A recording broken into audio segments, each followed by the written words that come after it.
Boss G! Tan! Nandito na pala kapatid ko. Asan? Kasi yan. Hintayin na lang natin. Kuya! Yan ba yung kaibigan mo?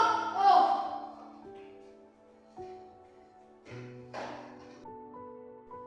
Sandali lang, Tan. Susundin ko. Kasama mo ba ang kumulot ng bag ng kapatid ko? Hindi po, Boss G. Ganito po yun. Nakita po namin si Akal at si Andrew. May hawak na bag at pinigilan namin. At binigay ng bag sa akin at tumakbo sila. Ah, sige. Kailangang pangarap ko, mahalin ang katulad mo.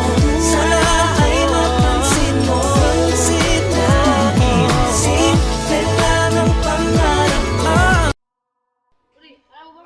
Yung nakakalat, Andrew, kapatid pa na ni Boss Jim. At sinampal ako. Bakit hindi mo ako sinama?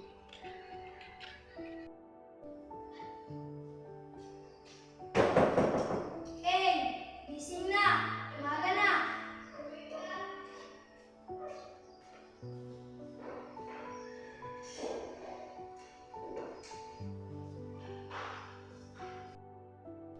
Hey! Halika muna dito! Mag-uusap tayo tungkol kay Ethan. Gin, alam mo ba, hindi si Ethan nagnanakaw? Eh, sino? Sabi niya sa akin kapon. Si Andrew yun at si Kapel. Ganun ba? Teka lang po yung ayos sa kwarto. Boss G! Boss G! Saan yung kapatid mo? Galit mo ba sa akin? Parang hindi na. Wait lang, pupuntahan ko.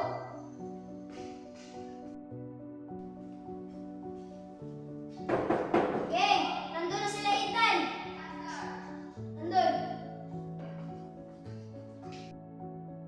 Tan, nandito na kapatid ko. Hi, Tan! Gil, pwede ba ito makausap?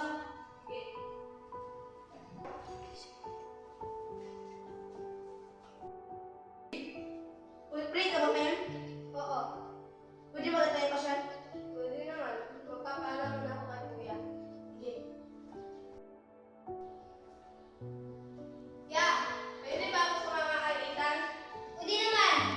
Basta, uwi ka ng maaga. Ingat kayo dun. Sige po. Tan, pwede na ako sumama basta uwi lang kami ng maaga. Tignan lang. Tan, pwede ba ako kasama? Sige, tara!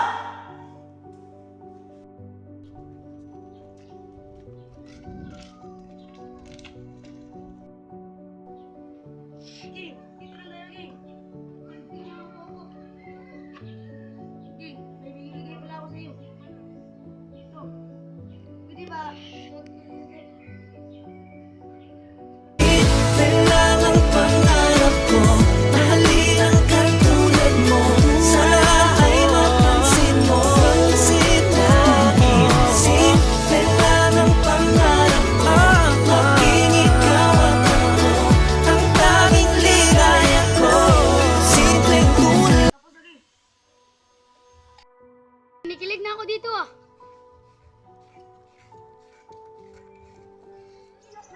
Ay, sorry. Kinikilig kasi ako. Uwi na tayo. Tara. Uwi na tayo, Ri.